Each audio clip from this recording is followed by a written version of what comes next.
Okay, so we're going to deal with the very light topic of the G7 sanctions now, which has been all the buzz really in the industry over the last few months. And so I'd like to firstly invite you all to take your seats, and it should be a lively and interesting and informative discussion. I'd like to invite our panelists for this afternoon's discussion to the stage. Mr. Ahmed bin Sulayem, the Executive Chairman of the Dubai Multi-Commodities Center and Chairman of the Kimberley Process. Mr. Anup Mehta, President of the Bharat Diamond Bourse. Alan Cohen, President of the London Diamond Exchange. And Mr. David Block, CEO of Sarin Technologies. And we're very fortunate to have Feriel Zerouki, who is the President of the World Diamond Council and an executive at De Beers, who will be joining us via Zoom connection online. So if the gentleman could please join me on the stage, and we'll get started soon. Okay, thank you for joining us, and thank you, Feriel, for joining us remotely on the screen there. And so today's conversation is going to be a light one, because there's not much at stake with regards to the G7 sanctions, right? So, so just I think at the outset of our discussion, it's important to point out that there are more questions than answers at this stage. And so we need to firstly clarify what we know about the subject. The trade has many questions, and in many cases our panelists admittedly are not in a position to provide clear answers because it's an ongoing discussion. This is a work in progress that the G7 is implementing these measures. So the decision makers, those mandated to set the rules by which the industry will be bound, are the government officials within the G7 countries, and the trade will then be tasked to implement the rules that are thrust upon us. So our task here today is somewhat difficult, as we want to have a constructive conversation about how these mechanisms are going to impact the trade, and yet there is not a clear, there's not yet a clear directive as to what those mechanisms are. And so what do we know about the sanctions that have been put in place? So firstly, in terms of background, we just passed the 2-year anniversary of since Russia's invasion of Ukraine, and that posed various challenges for the diamond industry. Russia is the largest producer of rough diamonds by volume, and the United States, being the largest consumer market for diamond jewelry, implemented various lighter sanctions until the G7 got together to create a collective mechanism for the industry.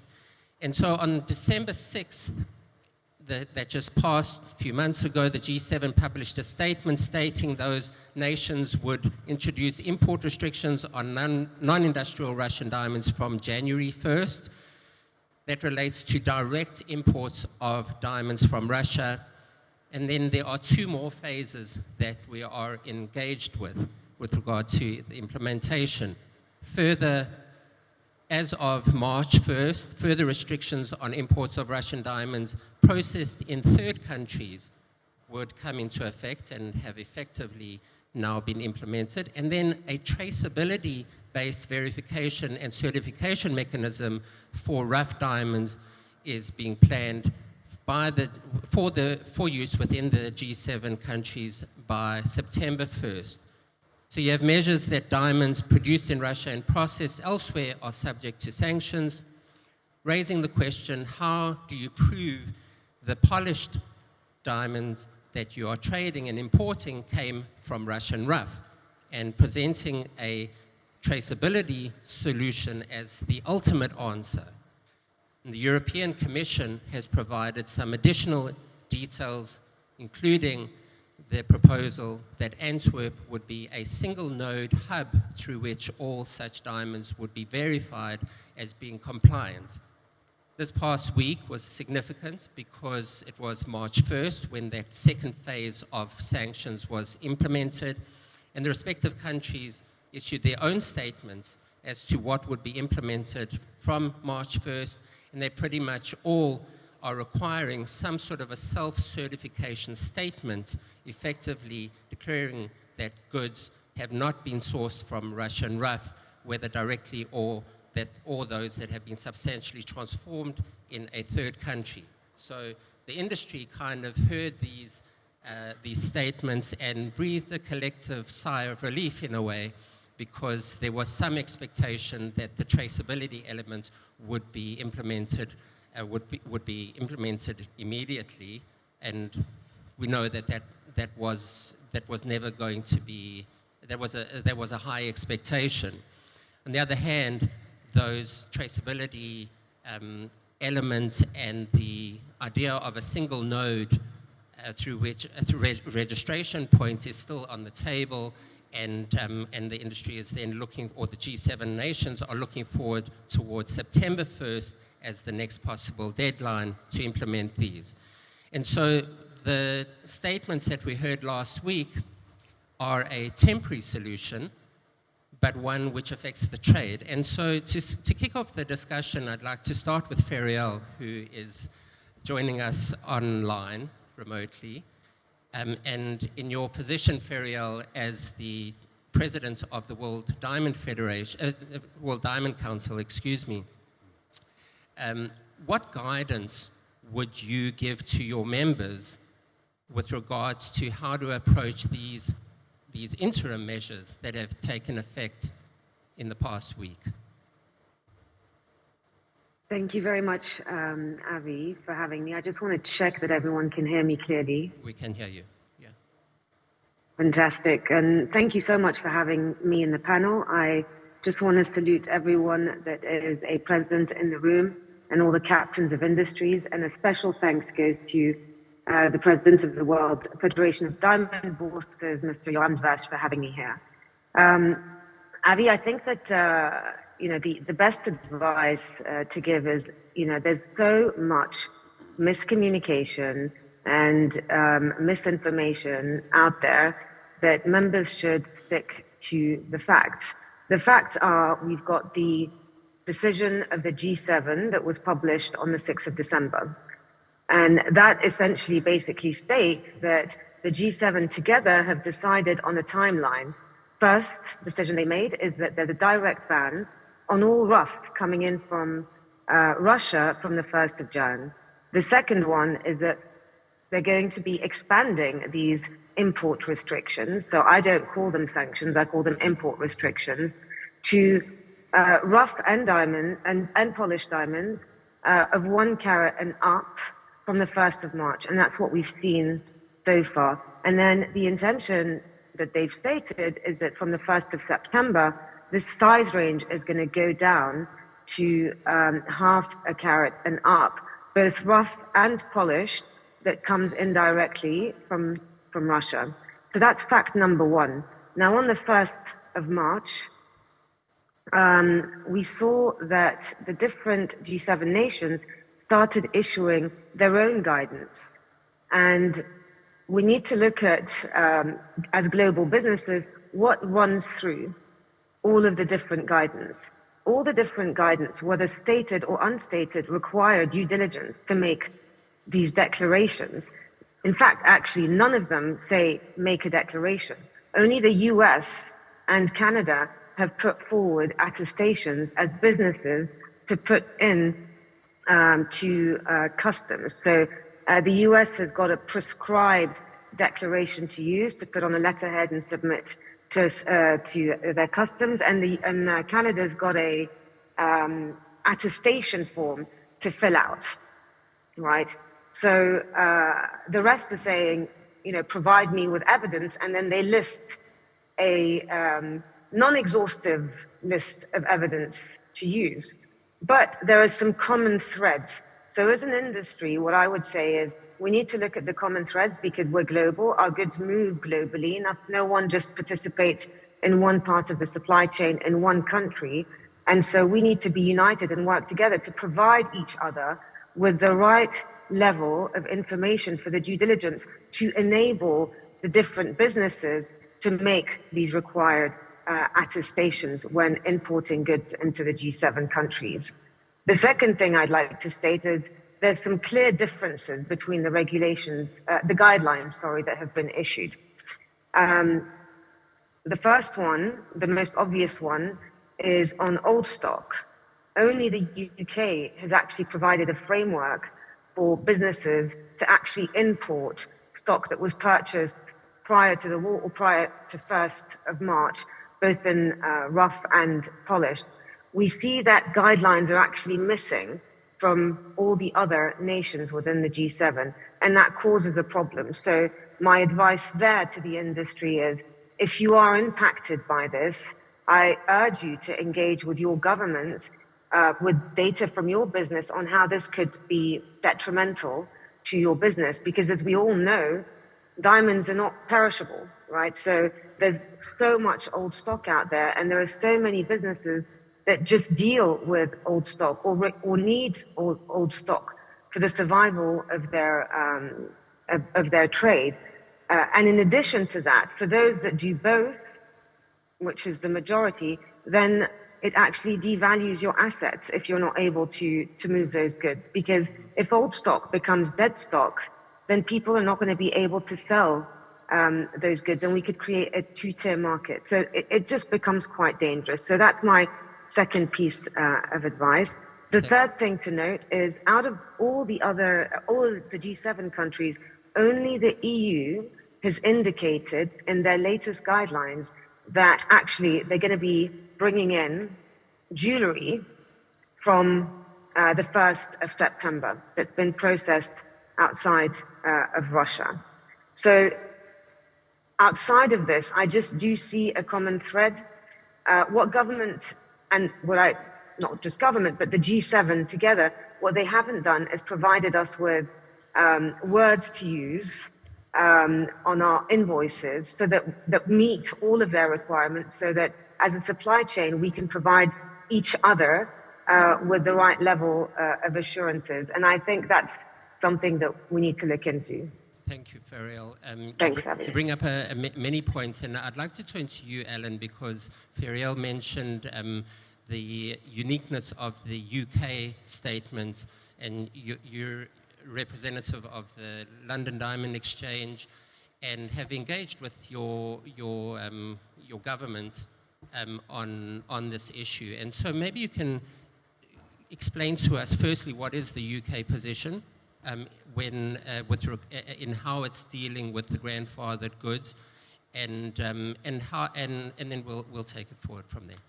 Thanks, Avi. But you know me. I'm not going to answer your question immediately.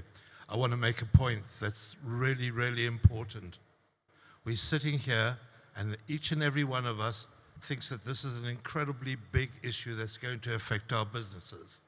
And do any of you see a representative of the EU or the G7 who's here to engage with us so that they can hear what our problems are and what our fears are?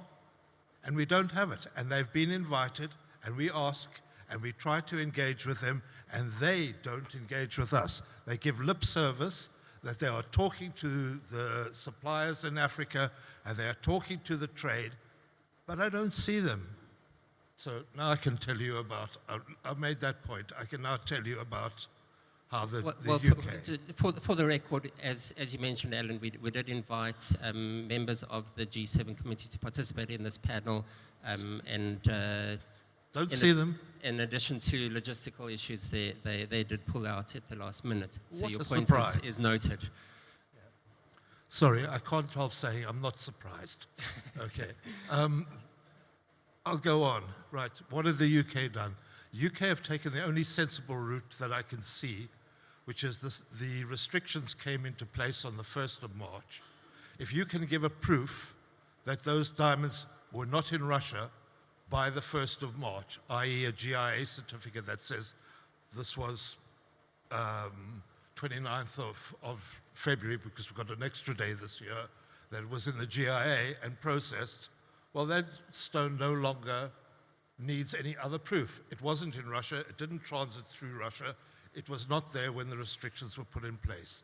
Now, I've urged them to please take the same licensing agreement that they have agreed with us to the rest of their their G7 compatriots, which would free up all that stock and allow us to actually work with it.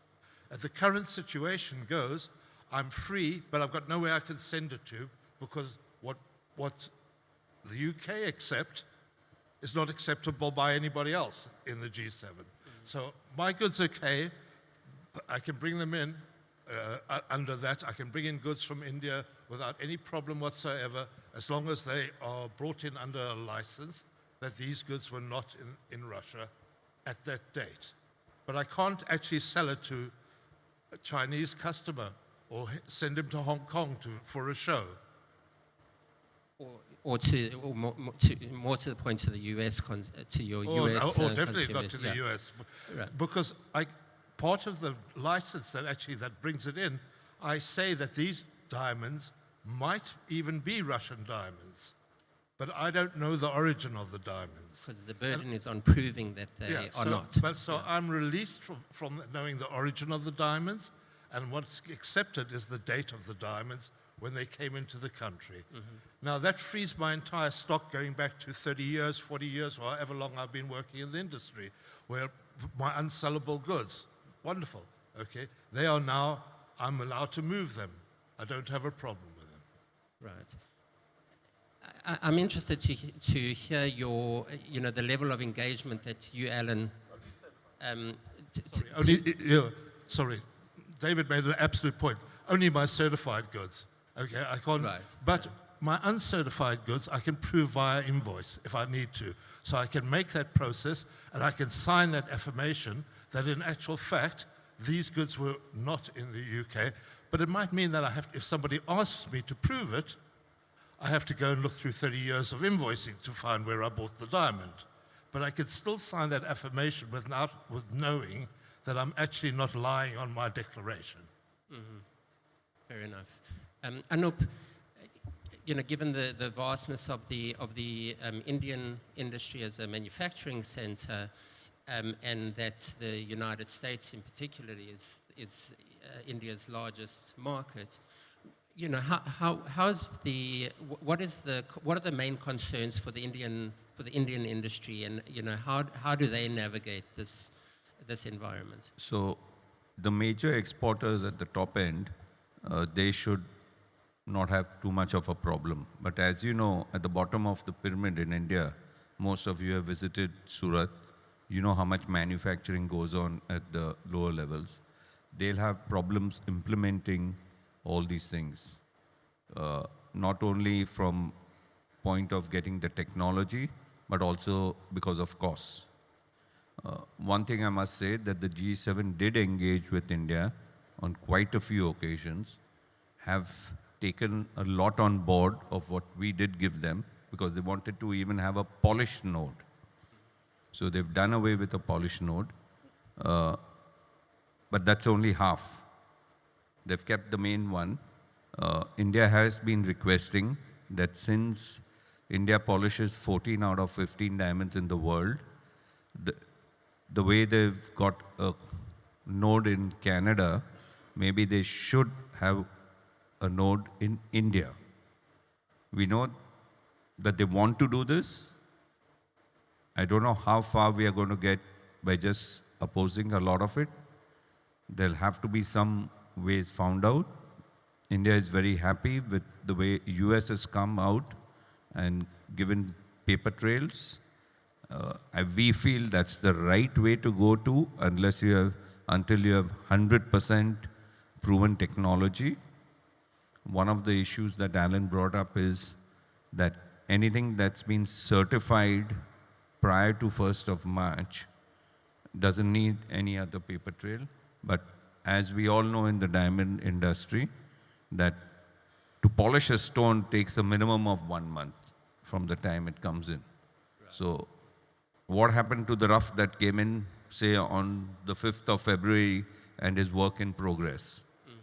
So these are complicated things, and all of us, I mean, at least all the governments and all the bodies which have been engaging with the G7, there's a lot of work which will have to be done from now till the 1st of September.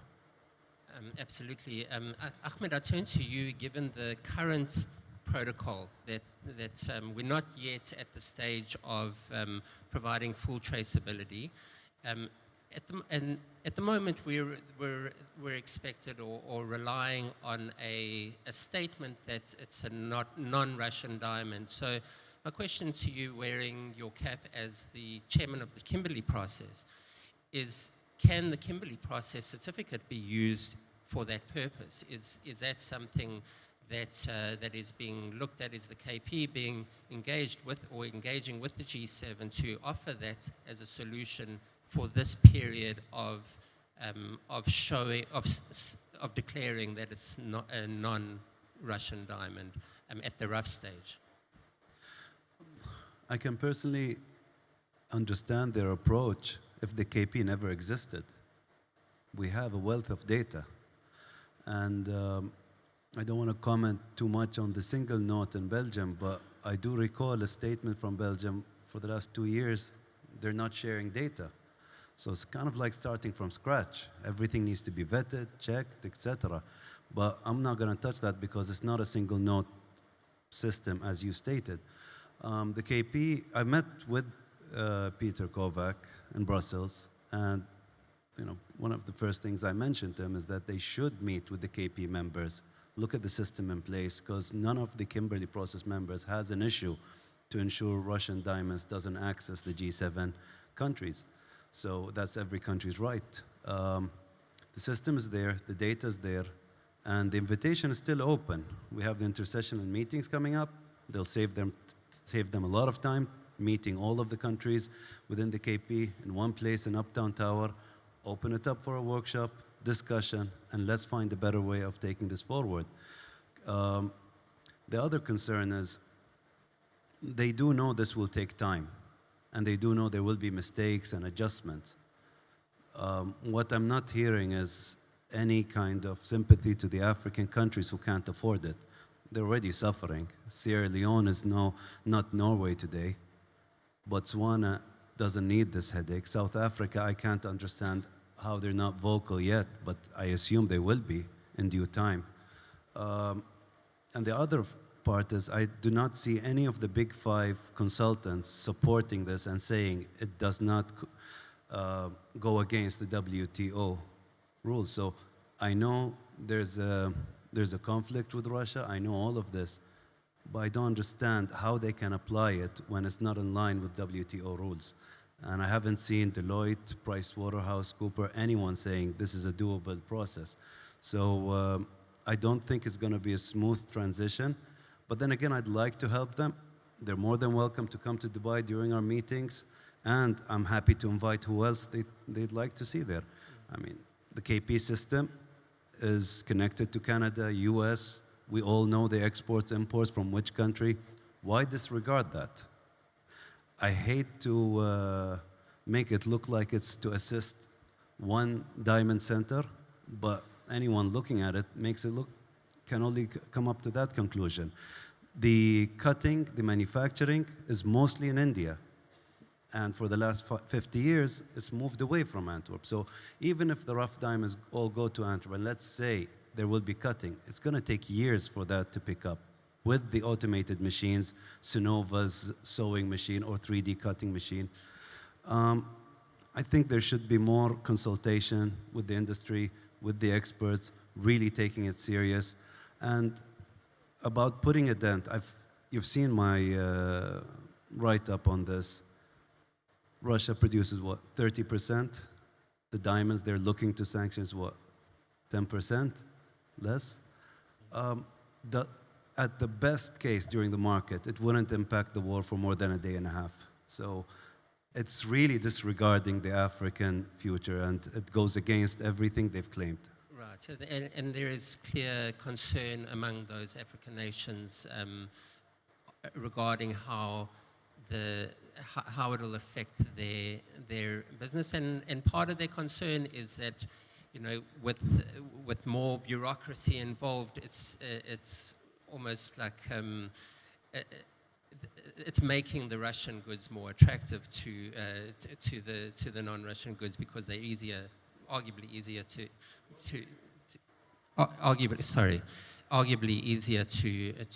trade. But I would like to just ask you. Ironically, you're right, and ironically, it's making it a nightmare for the African countries. Right. Okay.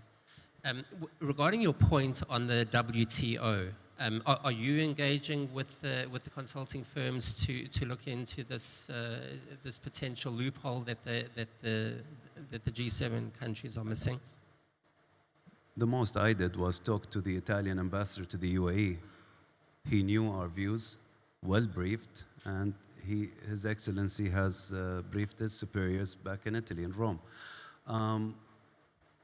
It's not our proposal for me to engage with the consultants and the WTO, but I'm hoping for the G7 to take all of that into consideration. I mean, if you're going to have a proposal that affects the whole globe, the least thing you could do is vet it. Right. Ferial, you mentioned that each country has its own mechanisms in place in how they're approaching the March 1st measures, and so how does that affect the trade in terms of the types of statements that need to be made to show that your goods are not of Russian origin, and you know, what are some of the challenges that the industry is facing in that regard? That there's a certain statement that you need for the United States. There's a different statement and as we heard, for the UK, they have different considerations, and the same for the EU, etc. So how should the industry approach that, and what are some of those challenges that are resulting from that? Thanks, Avi. Can I just quickly comment on what Ahmed mentioned, and then I'll get to some thoughts on your question. Sure. Thanks. So, look, I totally agree with Ahmed's perspective here on the Kimberley process. It's 20 years old. The certificates are issued by the countries, the nations within the KP. The database is run and chaired through the Working Group of Statistics by the United States of America, and the data is there. So RUF is already being certified, and exchange of information is happening from one sovereign nation to another sovereign nation. And so I think, you know, from our perspective, we strongly believe that African producer countries should have the right and the independence to certify their own production. This is why I call these things, this new thing, you know, an import restriction, because people confuse sanctions with import restrictions when they're speaking. And I see that sanctions are targeted. So if you sanction a business, that sanction is targeted towards that business and doesn't impact the other businesses in the room, right? And when talk started about sanctions, none of the African producer countries and none of the non-Russian producers thought that this was going to impact them in such a negative way. What's come about is the sanctions have happened. So from the first week of January, I see that Ferial, you're breaking up on us. Aligned with the sanctions regime of the US and additional thing, which is the import restriction, and they don't apply to Russian diamonds. Can you hear me now? Yeah. Can you hear me now? Continue, yeah. Can you hear me now? We can.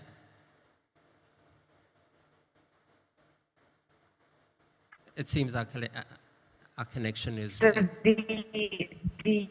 point that I was trying to make I think, Fariel, if we can, let's hold that thought for now, because these import restrictions, don't apply my camera off to see if it's better. Okay, I think let's continue regardless. I didn't quite get her last point, but the question on the KP's potential role maybe runs into a roadblock where you have the declaration from at the producer country level, but then there's a limitation on the traceability further along the supply chain, and particularly when it gets to the manufacturing level. And that's why we can perhaps understand that the G7 is approaching it from a technological point of view. And so, David, maybe we can bring you in here. You know, how ready is the technology to provide an industry-wide solution on traceability?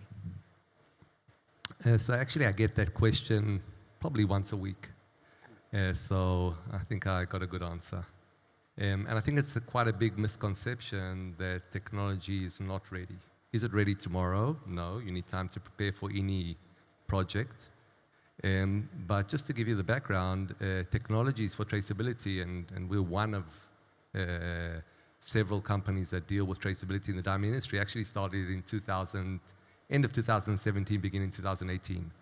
So technology for traceability for diamonds has been around for a very long time. And it's been implemented with the industry, it's been improved, it's been built to scale up. And then when you look at the actual number of diamonds that we're talking about, 1 carat and above, which again, import of rough is less relevant, because in any case, rough doesn't get imported into most G7 countries. So we're talking about polished diamonds above 1 carat. We're talking about globally 1 to 2 million diamonds a year. You go down to half a carat, maybe you can get up to 4 or 5 million diamonds a year. So the quantities of diamonds globally are not that significant. And just to give you an idea of scale, in our technologies goes through annually 100 million diamonds. So I don't think that is really the challenge. Given a number of months to prepare, I think traceability is definitely possible. It's not possible for all diamonds, and again, there are challenges.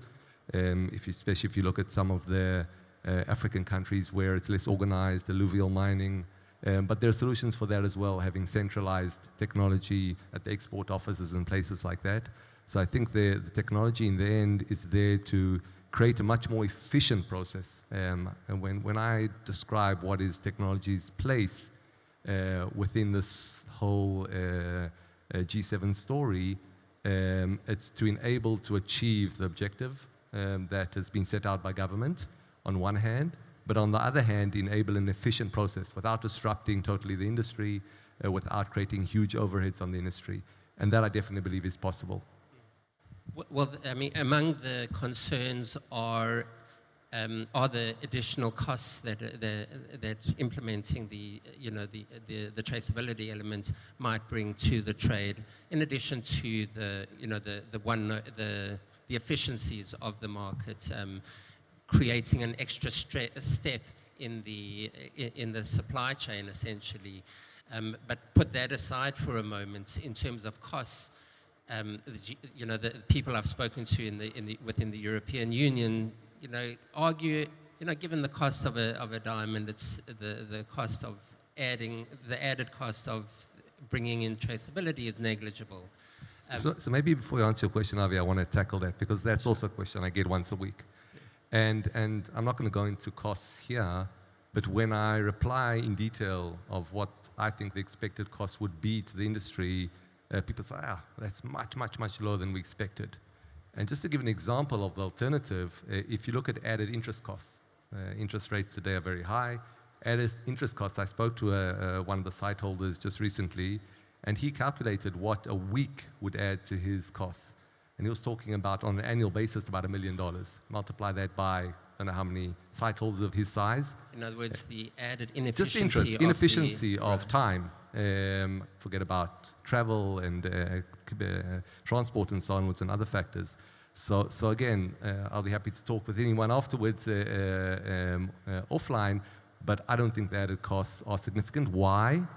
Because most of the technology is already implemented within the pipeline. Most of the processes already implemented.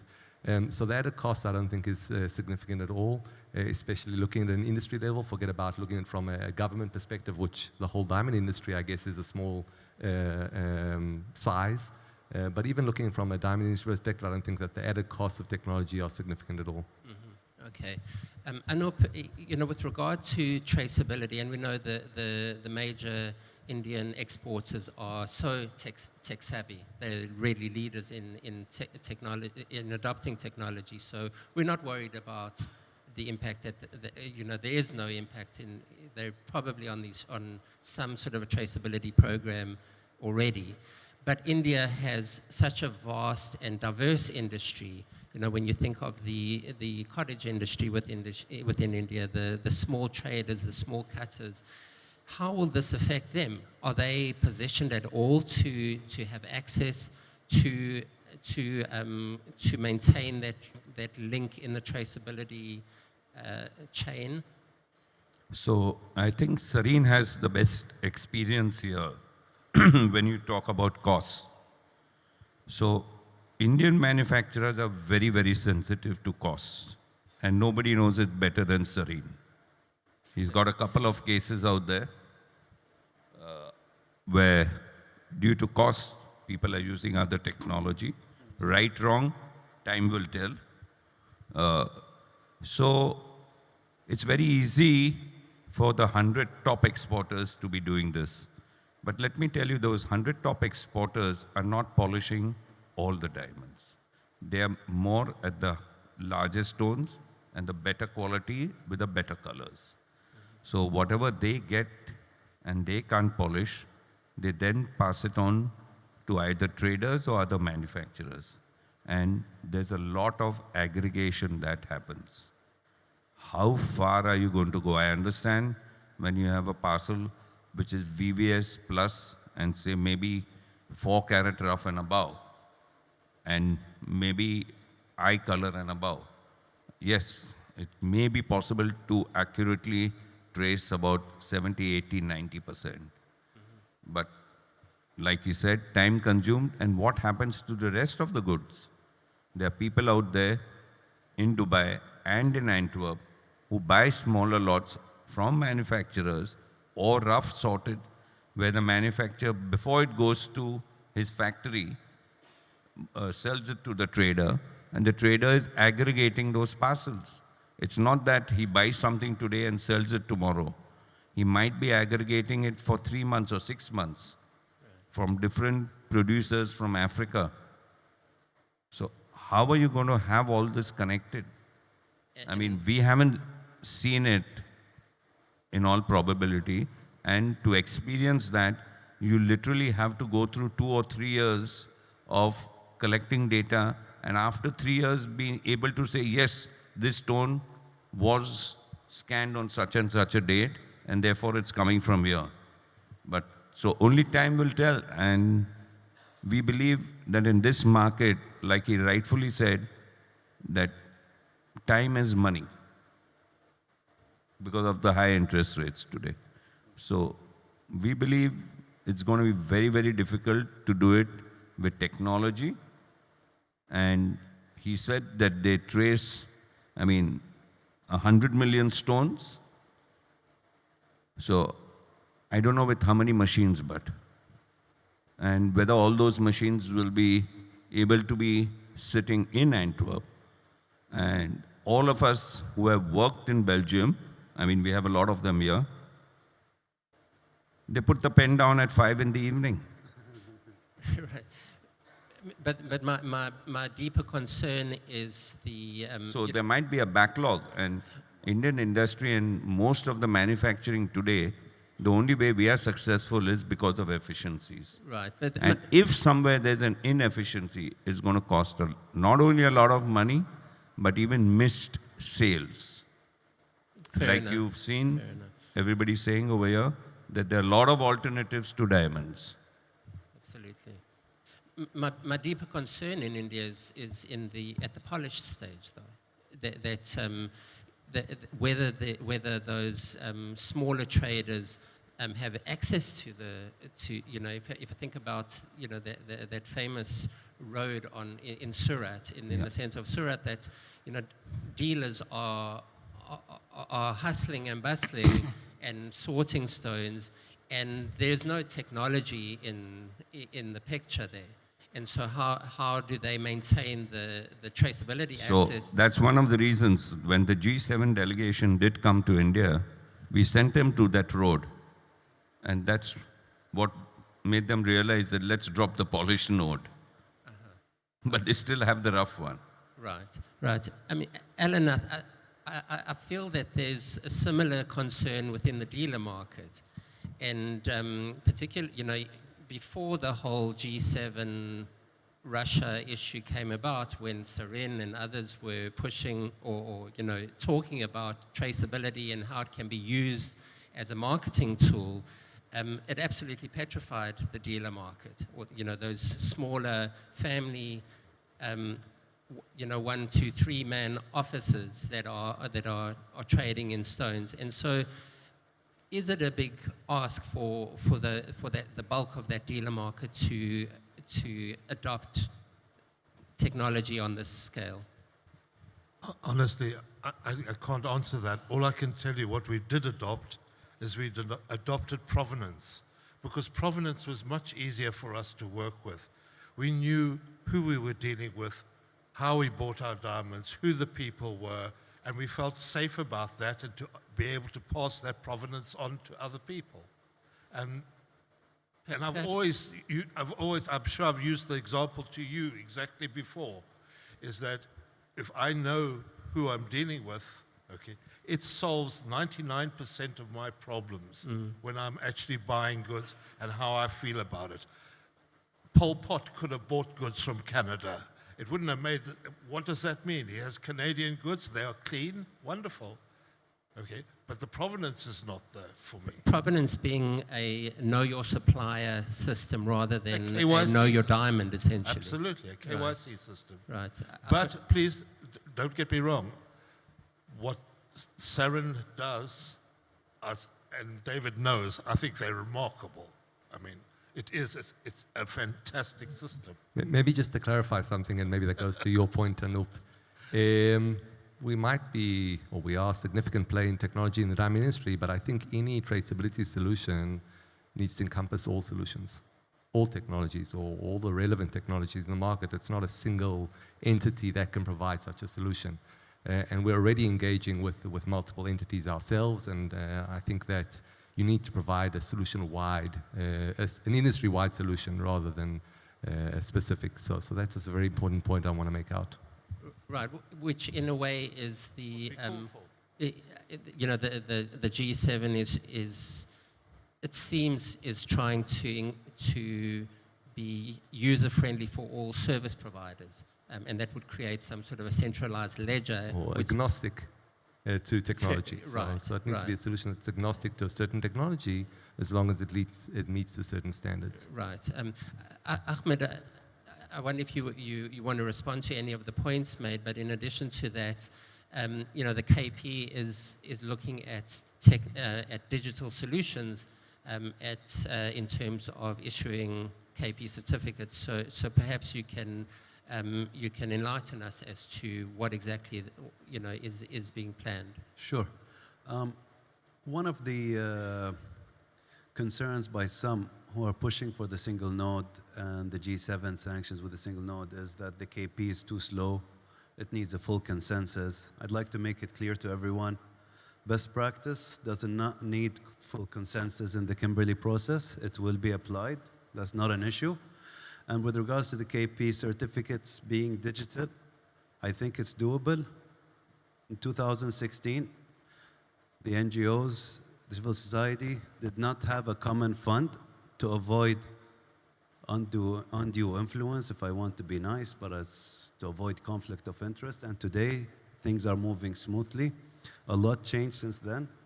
I recall in 2013, Peter Mayes had a speech in Angola, And he mentioned that no commodity in the world gets checked as much as diamonds. It's only second to uranium or something. I'd like to ask today, what commodity in the world has a single node to be checked all over? It sounds ridiculous when you think about it that way. It's an idea that should not be discussed at all. The KP is here to ensure all parties are happy, including the G7, and it's doable. I think the next step will be a digital certificate where it avoids any possible situation of fake KP certs. I don't see an issue. And I was with David in Almas Tower just a few weeks ago, showcasing his machine at Stargem's office. And I'd like David to mention how many of your machines are in the Diamond Tower. I don't know, but there are a lot. More than 5? Yeah. I mean, the technology is used very widely. The machine you're talking about is basically something we developed over the last few years, specifically for traceability, to enable high-speed automated processing of goods to, as I said, to increase efficiencies. That's why when you ask the question, is it scalable, is it possible? Yes, it is. If you can scan 1,000 stones an hour on a single machine, that you can have an operator using 3 or 4 machines, you can scan 3 or 4 million diamonds a year on just those small quantity of systems. So I mean, Ahmed's seen it in action, and yes, I do believe it's scalable because of the fact that we didn't start today or last year.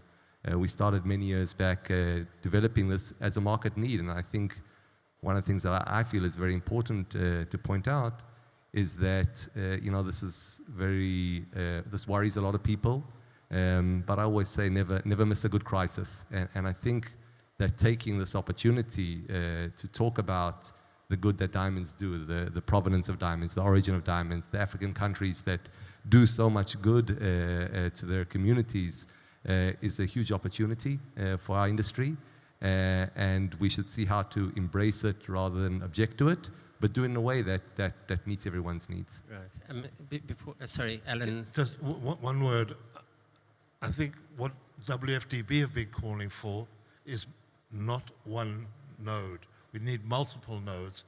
I mean, this is the only way to make this fair, so that anybody and everybody who wants to actually join in the train, who wants to be on the traceability, who wants to be doing it, who wants to comply, they have that opportunity to do it. But the idea of having to send it to one central node, Right. I find very strange. Right. Ferial, do you have any thoughts on? Yeah, I mean, I guess the inefficiency here is the node.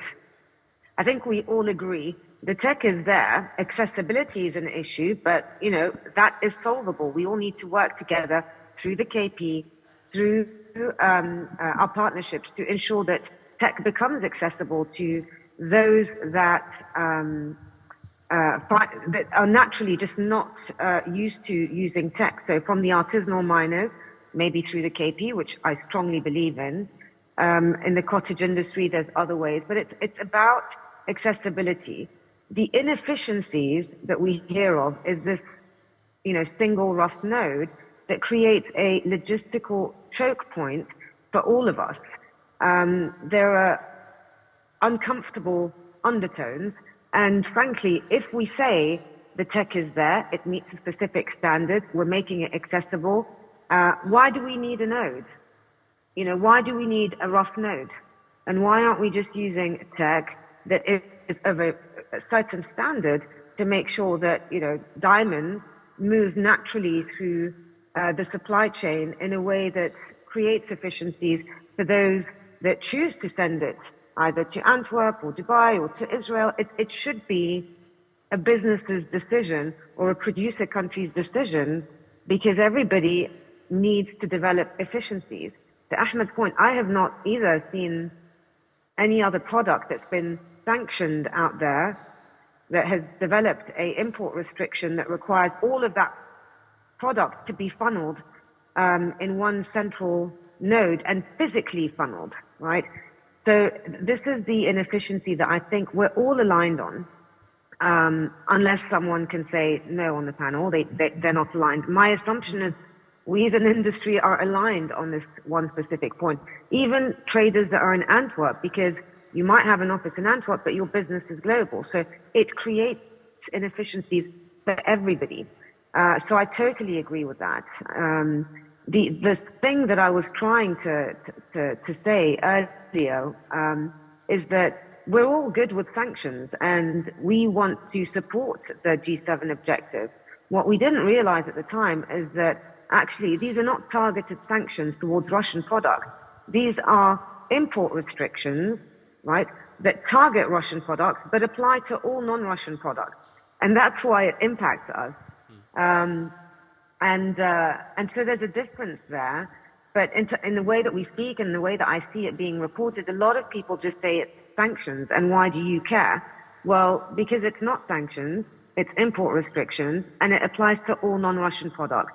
That's why we care. And that's why we need to be part of the conversation. We're here as partners. We want to develop a solution that is for the entire industry, that is effective in actually meeting the G7 objectives. Right, thank you for that. Ahmed, do you have a comment on that? Maybe this is more towards the end, but the doors are open to meet and talk with the G7. I mean, my business was still operational, even at the worst time during the COVID pandemic. We're here in China. China just opened up barely a year ago, and we're back on. And if flying to Dubai, which I find hard to believe, I believe every G7 country has a direct flight to Dubai. If that's too difficult, I'm available anytime online. And I have it on good authority that Italy is more than happy to engage through our ambassador. So it's, I think there's a communication issue here, or maybe there's a language issue. If the G7 has an issue with diamonds in general and the jewelry in general, just to make sure they hit Russia, fine, say it. But they're saying sanctions on Russia. First people that are getting hurt are the African producers. Yeah. And any diamanteer, anybody in this business that feels that they might get caught up in the net, I would not be surprised if they pulled back and wait till things settle down. Right now, if I was a diamanteer, I'd take a break. Why risk it? Right. Well, I think the challenge for the industry is a unified communication, because everyone is on the same page with this issue. You know, whoever I've spoken to has particular issue with the implementation of it, and not the concept of a sanctions targeting Russian diamonds. And everyone is, and so the different organizations, different companies within, have their voice. But is there a collective that, we know that the WFDB issued its statements with the WDC and the GJEPC and others on the masthead. But, where does the G7 go as the centralized address to engage with the trade? And so that's, I think, the challenge for the industry. I would like to open the discussion to the audience, because I know that many people have viewpoints on this, and I see Peter Mears has his hand up. I don't know if there are microphones available in the audience.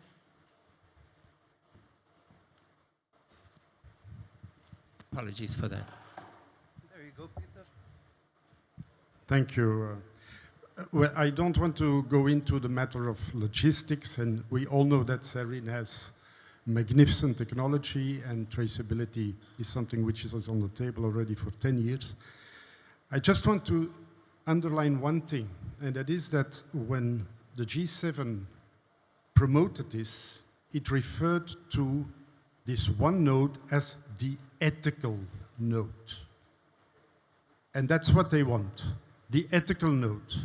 And the only place that can verify ethically is supposed to be Antwerp.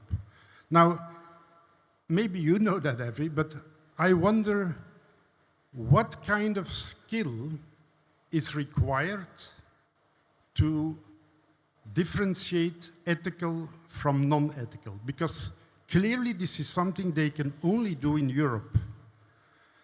which is awkward. And why is the G7 only trusting one European country to do this ethical differentiation? Is it because of the color of skin that people in Europe are supposed to be more ethical? That's the core of the debate. Thank you. Yeah, I certainly don't speak on behalf on behalf of the G7, and it's a point well taken and widely thought of. Their response, I think, would be that there is concern about contamination if it wasn't monitored within a G7 jurisdiction. And so that can be debated, and it's a point well made. Yeah, but we are not talking about uranium, Your point about being, contamination. So the Indian government had offered to the G7 to set up a node in India, and not only that they could post people from the G7 together with the Indian customs and operate that, and whereby the Indian government would even bear 50% of the expenses, set up the office and everything, because it's just more practical, because all the rough diamonds produced all over the world at one point or the other land up in India.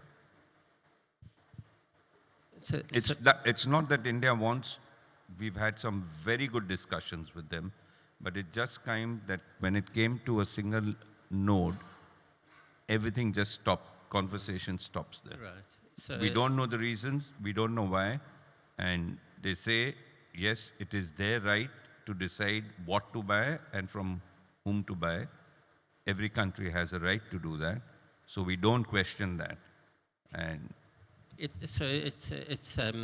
reiterates Peter's point, and I think also the point that that if there is a collective engagement, because I think other countries would make the same point. I know that the G7 committee visited Botswana and were very impressed with the systems that Botswana has in place, which are well known to be quite robust. And so Botswana would have a similar response. Are there any other questions from the audience that I'd like to give the opportunity to have asked? Rami, yeah. Thank you, Ahmed, for being our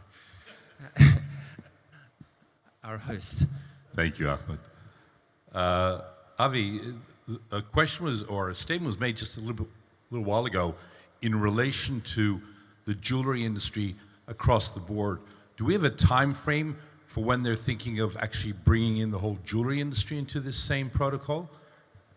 Well, my understanding is that the September deadline. There are two elements to the next phase. One is to introduce the traceability element for the diamond trade, and then the second is to broaden the scope of products that are affected within the jewelry industry to include lab-grown diamonds and finished jewelry and diamonds in watches. And that's where the size and category of diamonds is expanded as well to half carat, as far as I understand. And so second part to that. Avi, may I jump in on that one? Sure. Please. So Rami, what we've seen being published is as the G7, in that decision that was published on the 6th of December, it doesn't mention jewelry. Yes, in meetings, certain delegations have mentioned jewelry, but then if you look at what's been actually published on the 1st of March, jewelry is only mentioned across the border for direct import. And then only the EU mentioned their intention to bring in jewelry from the 1st of March if it's not directly imported. Does that make sense? Yes, for sure. But the question is, if we're being faced with such a traumatic scenario as we are now, and that's undeniable, wouldn't it be in our interest to bring in and expose all the jewelry industries who may be impacted by this to join the bandwagon and realize that they too are going to be inflicted with this scenario, and galvanize everyone together, because at the end of the day, we're the tipping point, we're the starting point. Everyone's going to get smashed by this, and so therefore we would be stronger working together. It might actually bring a wider unity. I know that they've been discussing it with very large brands, but is it not in our interest to bring everyone together and make everyone aware that they're next in line? I think it's in our interest, and we all have a role to play to just raise awareness within the memberships that we manage. But it's so important to provide them with the accurate information, because there's a lot of hearsay out there. And so in that way, people can engage with their governments, whether in the G7 or not, because their governments can then engage bilaterally with the G7 governments. I do think it's the right thing to do. I think that constructively, if we all work together, we can actually provide practical solutions, because we're the experts in the diamond industry, in the jewelry industry, to provide to the G7 to say, this is how it would work, practically, right? So we can't change the objectives. And I worry that in the beginning of our engagements, they thought we were against the sanctions, or maybe that was the label that was put on industry. But actually, we're totally fine. We're only worried about a bad design of the mechanism, because a bad design of the mechanism impacts all the non-Russian trade far more, frankly, than it would impact the Russian trade. A good design should actually facilitate non-Russian trade into the G7 countries, correct? And that is, frankly, what we're trying to achieve. So the more people are aware, the more people engage with their governments, whether they're in the G7 or not, seek bilateral engagements, that's the best thing to do. We've got between now and September, and in all of the guidelines that have been published, they've all got a caveat that says, new guidelines are going to come out before September. Thanks, Ferial. Thanks, Ferial. Ferial, in terms of the industry voice, and you're very, you're very, you have the broadness of the reach in terms of the work that you do at De Beers, at the WDC, your involvement at the KP, and etc. How practically should the trade move forward in creating a stronger lobby, let's say, on this issue? So I think first and foremost, we need to work together as a trade. I pointed to this earlier on, because the ban has started on the 1st of March. And as we see, all the guidelines are slightly different. So we need to work together as a trade to agree on what declarations on invoices we're going to be providing that would meet all of the different guidelines and facilitate the ability for traders that are in the G7 to, or importing into the G7, to make the right attestations. And they've left that part open. The first thing I've seen is logistics companies have issued statements, on businesses to say, put this wording on your invoice. And it's like something similar off the top of my mind, that the goods here all comply with EU legislation, a certain number. That might work for the EU, but that's not going to be working for the US, right? So we need to guide and work together as all the different trade associations to say, okay, what wording, and get some lawyers on this, will actually comply with the requirements of all the different G7 guidelines right now. And then let's work together to apply that wording throughout the business. I think that's step number one. Step number two is it's difficult to point to one trade association to lobby for everyone, right? Because Rami just brought up jewelry. WFDB has all of the global bourses.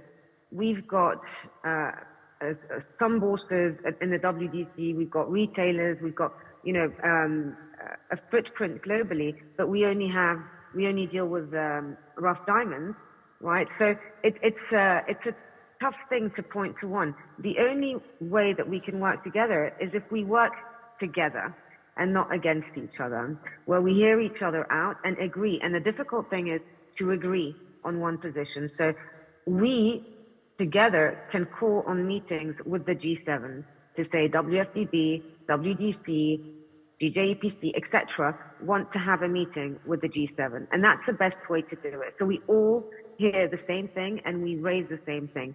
Because as I mentioned, there's a lot of misinformation and miscommunication out there that just causes confusion. Absolutely. Ahmed, do you have a comment? I think when we do convey the message, we list out the issues that we're already facing today. It's not consistent. It was expected that it wouldn't work properly. Yeah, we start with that. Let them know where our concerns are. When I visited Brussels, I was expecting some kind of system to be ready, but they knew they weren't ready, and they will have trial and error. But up to when? Up to the diamond industry to get to the level of the color stones industry? The diamond industry won't recover.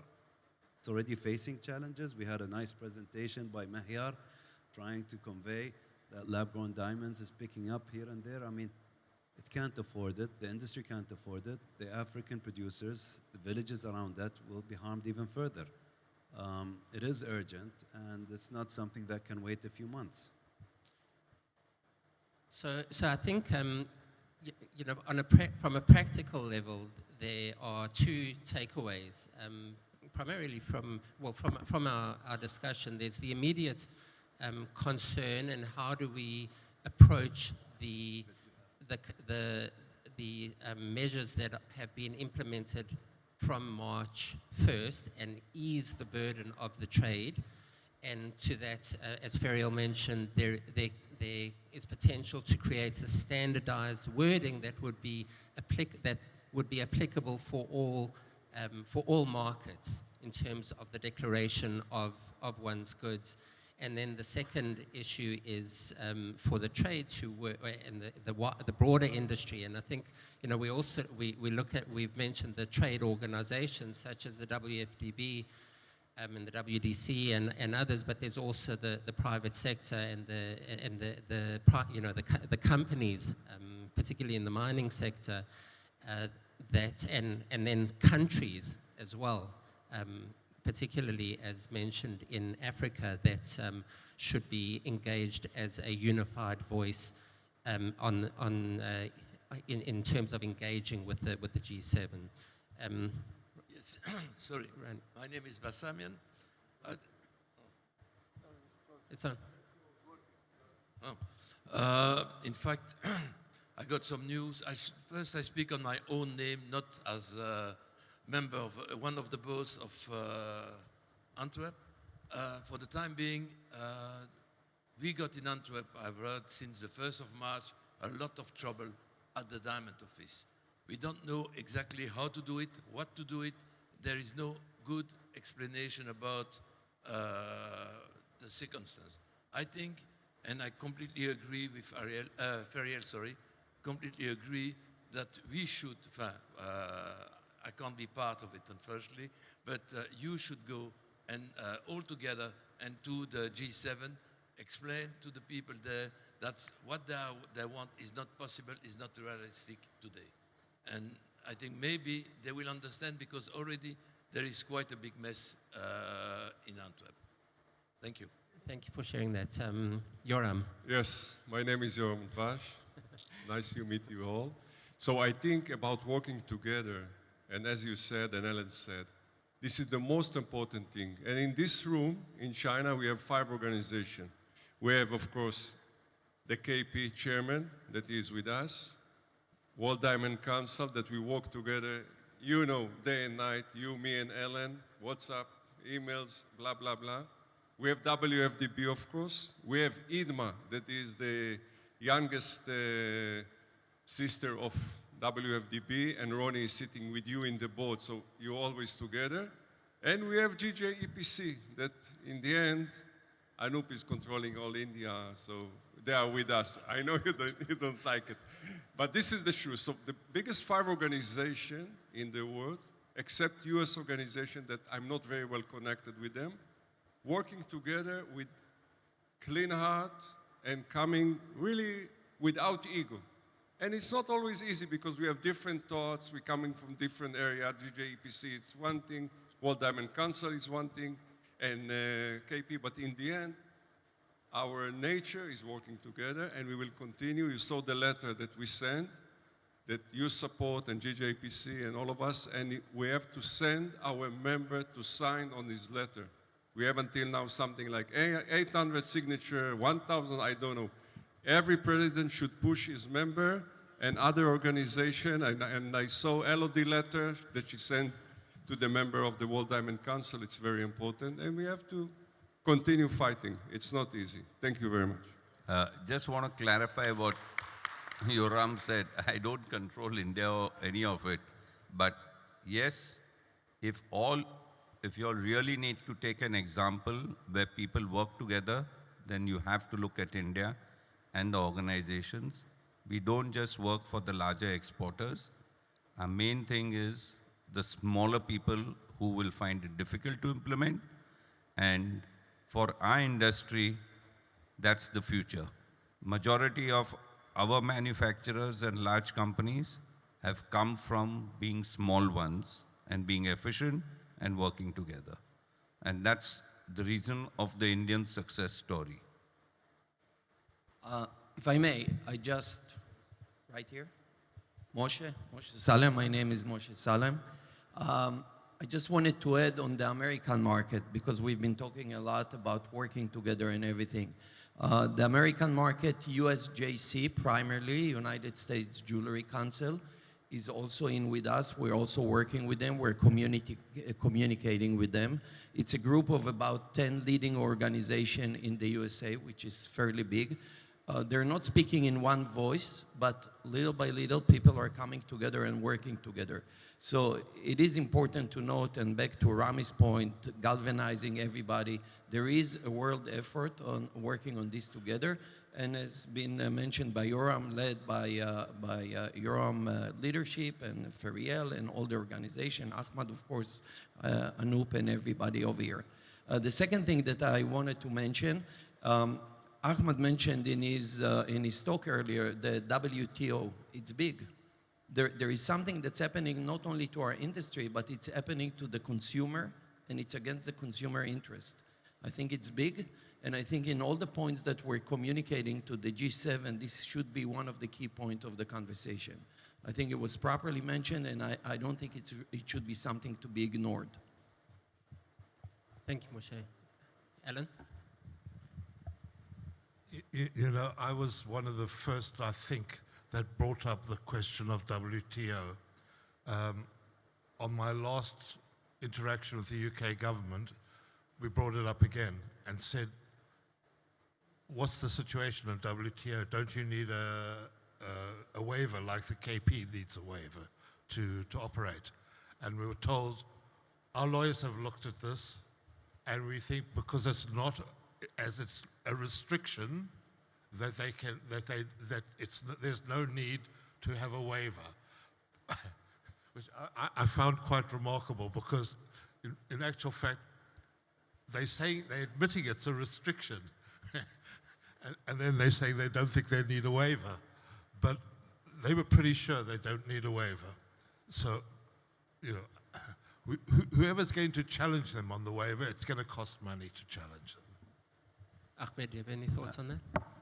All I want to say is that there's no consultant that's backing it. There's no legal firm that's backing it officially. It's just politician talk. Yeah. I mean, and it seems it's election season, and what's said and what's done are two different things. It seems so. Is anyone else in the audience that would like to make a point? So we have 5 minutes before we wrap up. We can wrap up now, I think, as well.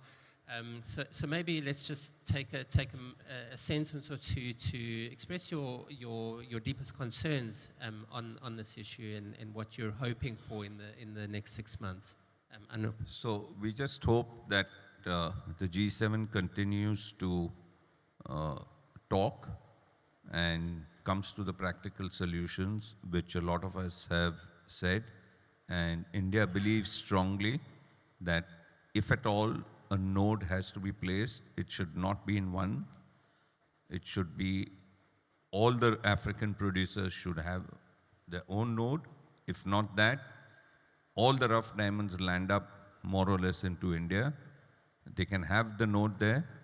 Our government has proposed it, and it can be monitored by them if they want.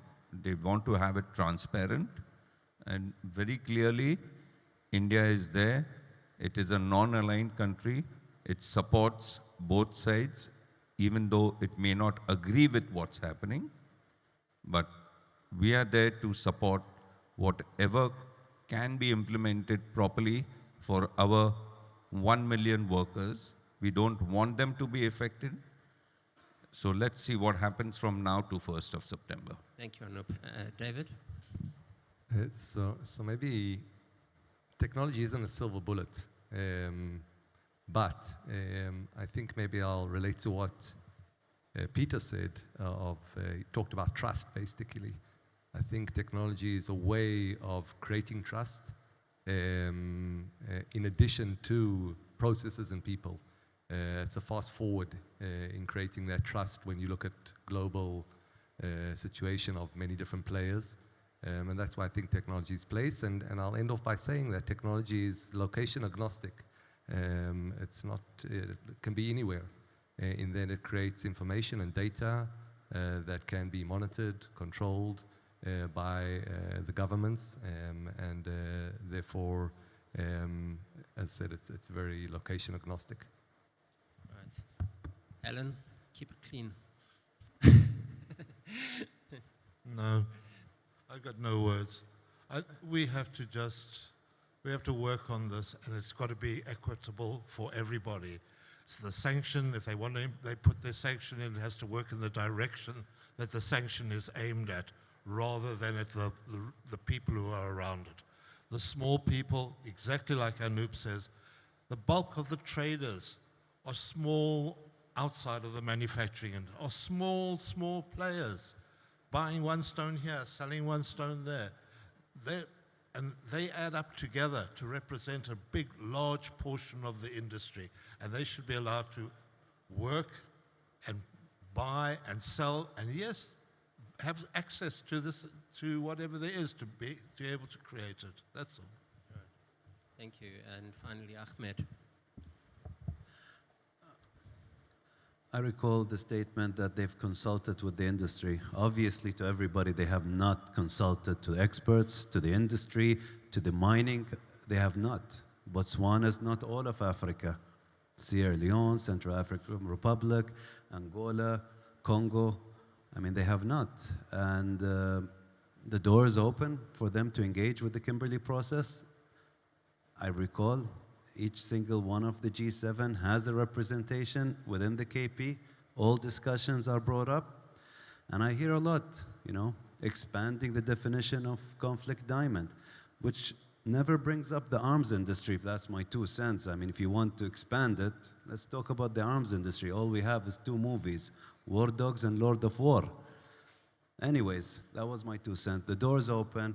If they can't be there in person, we can have them online. It does not have to wait till the next KP meeting. Okay, and Ferial's joined us again. Ferial, we're just wrapping up. Do you have any final thoughts and a message to the President's meeting? Yes, thanks, Avi. So from my perspective, we have been engaging, and I would like to thank the UK government, the US government, and other governments like Canada and Japan for actually developing guidance that is accessible to everyone. The work is still not finished. We need a solution for grandfathered goods that is accessible to everyone, that doesn't create dead stock, So that's the next stage. And we still need to continue engaging to maintain guidelines that are accessible to all. So I urge you all to engage, and as Johan mentioned and many others mentioned in the room, let's work together to ensure that the practicalities are heard so that we can support the objectives of the G7 in a way that works for the non-Russian trade as well as for the G7 nations. Thanks, Sam. Thank you very much, and thank you, Farrell, for joining us on your way to traveling to the airport. So it wasn't an easy connection, and we appreciate your input as always. Anup, David, Alan, Ahmed, thank you very much for today's discussion and your contribution. And there's still much work to be done, and I think everyone in this room is ready and prepared to engage. And so that's a positive that we can take from today's discussion, and I think it really has given us some direction to move forward. So thank you everyone for your participation and for listening and for today's event. Thank you. Push the button and sign up to the WFDB's proposal to support it. Remember, support it. Thank you, and that concludes today's discussions. We are now free to go to the pool until the gala dinner this evening. Thank you.